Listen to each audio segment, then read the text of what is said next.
प्रणम्यं शिरसा देवं गौरीपुत्रं विनायकं भक्तावासं स्मरे नित्यम् आयुर्कामद्दसिद्धये प्रथमं वक्रतुण्डं च एकदन्तं द्वितीयकं तृतीयं कृष्णपिङ्गाक्षं गजवक्त्रं चतुरार्धकं लम्बोदरं पञ्चम षष्ठमे विकटमेव च सप्तमं विघ्नराजं च धूम्रवर्णं तदाष्टमं नवमं बालचन्द्रं च दशमं तु विनायकम् एकदशं गणपतिं द्वादशं तु गजाननं द्वादशैतानि नामानि त्रिसञ्जयं पठेन्नर च विघ्नभयं तस्य सर्वसिद्धिकरं प्रभो विद्यार्थि लभते विद्यं धनाद्धि लभते धनं पुत्राद्धि लभते पुत्रं मोक्षाद्धि लभते गतिं जपे गणपतिस्तोत्रं षड्मिमसे फलं लभ संवत्सरेण सिद्धिं च लभत नात्र संशय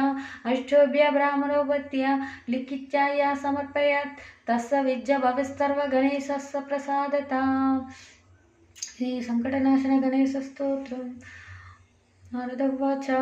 ओं प्रणम्यं शिरसा देवं गौरीपुत्रं विनायकं भक्तावासं स्मरे नित्यम् आयुर्कामद्दसिद्धये प्रथमं वक्रतुण्डं च एकदन्तं द्वितीयकं तृतीयं कृष्णपिङ्गाक्षं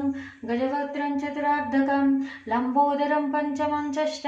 विकटमेव च सप्तमं विघ्नराजं च धूम्रवर्णं तदष्टमं नवमं बालचन्द्रं च दशमं तु विनायकम्